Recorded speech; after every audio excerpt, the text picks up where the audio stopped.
Hello student, today I will teach you all one topic which is known as disproportionation reaction, and I will tell you how to find out the n factor for the disproportionation reaction. Very important for your exams that we have to find out the n factor for the disproportionation reaction through which we can find out the equivalent weight. Okay, so first we will see what is disproportionation reaction. ठीक है, तो disproportionation reaction एक ऐसा reaction होता है जहां पर एक सिंगल सब्सटेंस का ऑक्सीडेशन भी होता है और एक सिंगल सब्सटेंस का रिडक्शन भी होता है. ठीक है, those reaction in which single substance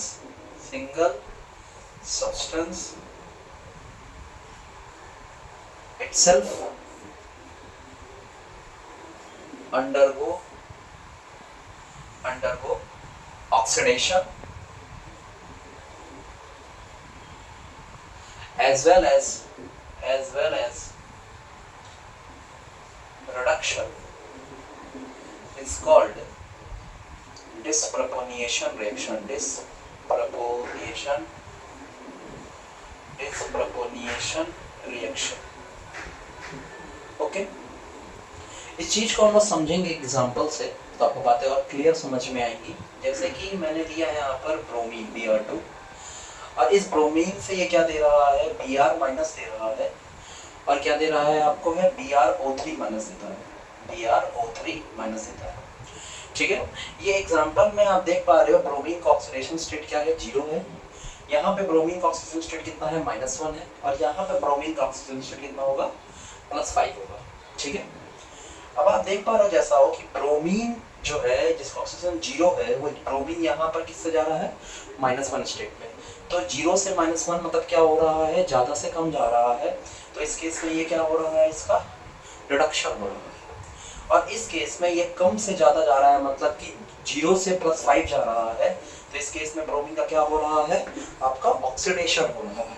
ठीक है, तो ये चीज आपको देखने को मिल रही है इस केस में, जहां पर इस ब्रोमीन सब्सटेंस का ही क्या हो रहा है, ऑक्सीडेशन हो रहा है और इसी का क्या हो रहा है, रिडक्शन हो रहा है.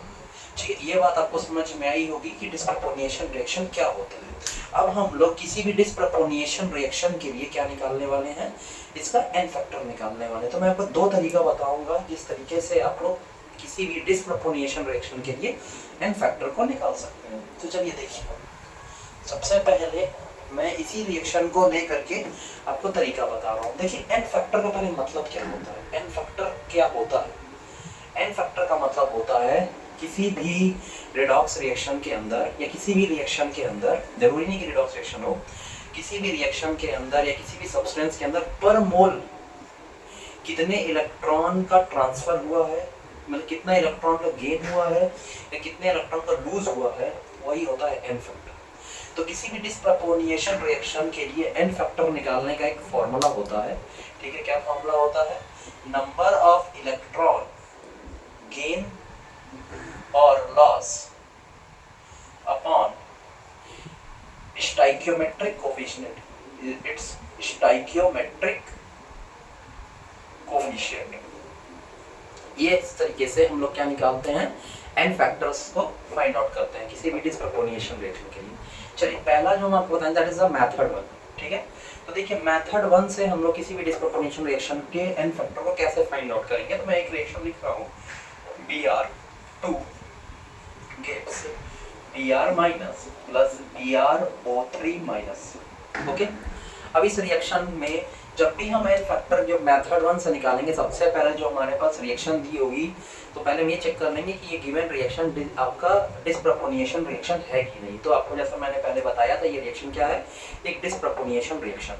और जब ये डिस्प्रपोर्शनेशन रिएक्शन है तो इस डिस्प्रपोर्शनेशन रिएक्शन के केस में हम लोग सबसे पहले क्या करेंगे, जो रिएक्शन होगा उसको, ठीक है, क्या करेंगे, आयन इलेक्ट्रॉन मेथड से क्या करेंगे, बैलेंस करेंगे. तो first we balance the above reaction with ion electron method. सबसे पहले इस गिवन रिएक्शन को हम लोग आयन इलेक्ट्रॉन मेथड से बैलेंस करेंगे. देखिए कैसे बैलेंस कर रहा हूँ, यहाँ पर Br2 है से क्या बन रहा है, Br माइनस बन रहा है ठीक है। तो यहाँ पर Br का ऑक्सीडेशन स्टेट यहाँ पर कितना है 0 है, यहाँ पर ब्रोमीन ऑक्सीडेशन स्टेट कितना है -1, ठीक है। तो ब्रोमीन से ब्रोमीन माइनस में कितने का चेंज आ रहा है 1 का चेंज आ रहा है, ठीक है। तो यहाँ पे तो 1 का चेंज आ रहा है, लेकिन दो ब्रोमीन कितने का चेंज आएगा आपका 1 × 2 का चेंज आएगा, ठीक है। तो यहाँ पर 1 × 2 का चेंज आएगा। उसी तरीके से अगर हम बात करते हैं इस केस में, तो देखिए सबसे पहले 2 का चेंज आ रहा है, यहाँ पर कितना ब्रोमीन यहाँ पे 2, तो यहाँ पे 2 कर लिया। यहाँ पे क्या रिडक्शन हो रहा है, तो कितना इलेक्ट्रॉन ऐड करेंगे, यहाँ पे 2 इलेक्ट्रॉन को ऐड करेंगे। जब Br2 में 2 इलेक्ट्रॉन ऐड करेंगे तब 2Br- बनेगा। तो हमारा एक हाफ रिएक्शन क्या हो गया, बैलेंस हो गया, और यहाँ पर वो क्या रहा है, रिडक्शन हो रहा है, ओके। उसी तरीके से यहाँ पर देखिए Br2 माइनस से क्या आपका Br2 से क्या बन रहा है, BrO3 माइनस बन रहा है, ठीक है। यहाँ पर ब्रोमीन का ऑक्सीडेशन स्टेट कितना है 0 है, यहाँ पे ब्रोमीन का ऑक्सीडेशन स्टेट कितना है +5 है। तो 0 से +5 में कितने का चेंज आ रहा है 5 का, मतलब एक ब्रोमीन से दूसरे ब्रोमीन के बीच में कितने का चेंज है 5 का है। तो दो ब्रोमीन से कितने का चेंज आएगा आपका 10 का चेंज आएगा, 10 का चेंज आएगा ना। तो एक बार बताइए 0 से +5 में क्या हो रहा है, ऑक्सीडेशन हो रहा है, ठीक है। तो 0 से +5 में 10 का चेंज है, तो कितना इलेक्ट्रॉन ऐड करते हैं यहाँ पर 10 इलेक्ट्रॉन ऐड करते हैं, मतलब यहाँ पर 10 इलेक्ट्रॉन निकाल देना, ओके। तो अब देखिए दोनों रिएक्शन को हम क्या कर रहे हैं, ऐड कर लेंगे सब, क्यों, अच्छा।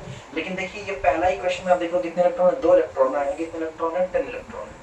तो सबसे पहले क्या करेंगे, इस इक्वेशन में हम लोग 5 से मल्टीप्लाई कर देंगे, ताकि दोनों इक्वेशन में आपका क्या सेम हो जाए, नंबर ऑफ इलेक्ट्रॉन सेम हो जाए। आप लोग ने आयन इलेक्ट्रॉन मेथड से बैलेंसिंग करना हम लोग सीखे हुए हैं, ठीक है। तो देखिए यहाँ पर ये कितना हो जाएगा आपका, यहाँ पर जाएगा 10 electron plus Br2 gives 10 Br-, okay. और ये दूसरा इक्वेशन को 10 का 10 सेम लिखना है, Br2 gives BrO3 minus plus आपका 10 इलेक्ट्रॉन, ओके। अब हम क्या करेंगे, दोनों रिएक्शन दोनों को हम लोग क्या करेंगे, ऐड कर देंगे। अगर हम दोनों को ऐड करेंगे तो देखिए हमारा क्या मिलेगा हमको, यहाँ पे देखिए ये मिलेगा हमारा, ये 5 से मल्टीप्लाई करेंगे ना यहाँ पे, तो ये 5 Br मिलेगा यहाँ पे, ठीक है। तो ये जगह आपका 5 Br और प्लस Br क्या होगा 6 Br2 हो जाएगा यहाँ पे, और ये क्या हो जाएगा आपका 10 इलेक्ट्रॉन से 10 इलेक्ट्रॉन कट जाएगा, ओके। और ये इधर बच जाएगा आपका 10 Br माइनस, और ये बन जाएगा आपका BrO3 माइनस, ओके। यहाँ तक आपको समझ में आया होगा। देखिए तो ये हमें जो मिला है वो क्या मिला है आपको, है एक बैलेंस्ड इक्वेशन मिला है, ठीक है, आयन इलेक्ट्रॉन मेथड से। अब हम देखिए हम यहाँ पे निकालने जा रहे हैं क्या, एक एन फैक्टर, किसके लिए, इस रिएक्शन के लिए। तो एन फैक्टर जैसा हमने फॉर्मूला बताया, नंबर ऑफ इलेक्ट्रॉन गेन या लूज, टोटल कितने इलेक्ट्रॉन गेन या लूज हो रहे हैं, 10 इलेक्ट्रॉन गेन हो रहा है। तो एन फैक्टर क्या होगा आपका 10 अपॉन स्टोइकियोमेट्रिक कोएफिशिएंट, जिस कंपाउंड का जिस सब्सटेंस का आपको निकालना है एन फैक्टर, उसका स्टोइकियोमेट्रिक कोएफिशिएंट कितना है, यहाँ पे है 6 है। तो क्या करेंगे 6 से डिवाइड कर देंगे। देखिए यहाँ पे 2 5 10, 2 3 6, तो क्या आएगा आपका एन फैक्टर कितना आएगा 5/3। ये जो हमने एन फैक्टर निकाला है, ये एक पहला मेथड है, एक मेथड है जिससे हमने एन फैक्टर निकाला, इसको बोलेंगे हम क्या बोल सकते हैं, मेथड 1, ओके। अब देखिए एक मैं आपको दूसरा मेथड बताता हूँ जिससे हम लोग एन फैक्टर को निकाल सकते हैं, ठीक है, इसको नोट कर लीजिए, ठीक है। देखिए मैं आपको सेकंड मेथड बताता हूँ जिससे हम लोग एन फैक्टर निकाल सकते हैं, that is a small trick through which we can find out very easily how to find out the N factor, okay. तो एन फैक्टर उस केस में देखिए कैसे निकालेंगे, मेथड 2 से एन फैक्टर कैसे निकालेंगे। यहाँ पे देखिए ब्रोमीन का ऑक्सीजन स्टेट कितना है 0, यहाँ पे -1, यहाँ पे +1, ओके। तो देखिए यहाँ पे ब्रोमीन से Br2 से क्या जा रहा है, Br माइनस जा रहा है। तो एक ब्रोमीन से ब्रोमीन में कितने, Br माइनस में कितने का चेंज, 1 का चेंज। तो 2 से कितने का चेंज होगा, 2 का चेंज आएगा यहाँ पर, ठीक है। तो यहाँ पे कितने का चेंज आ रहा है आपका, है 2 का चेंज आ रहा है, ओके। यहाँ पर देखिए Br माइनस से क्या दे रहा है, BrO3 माइनस दे रहा है, ठीक है। तो यहाँ पे जैसा कि हमने Br2 से क्या दे रहा है, BrO3 माइनस दे रहा है, मतलब 0 से +5 में चेंज आ रहा है। तो एक ब्रोमीन से BrO3 में एक ब्रोमीन का कितने का चेंज आ रहा है, 5 का चेंज आ रहा है। तो दो ब्रोमीन से कितने का चेंज आएगा आपका, 5 × 2 कितने का चेंज आएगा, 10 का चेंज आएगा। तो मान लेते हैं यहाँ पर इसको N1 मान लेते हैं, किसी को भी अब N1 किसी को भी N2 मान, इसको क्या मान लीजिए N2 मान लीजिए। तो इस केस में एक ट्रिक होता है, फॉर्मूला होता है निकालने का, n factor is equal to होता है n1 into n2 upon n1 plus n2।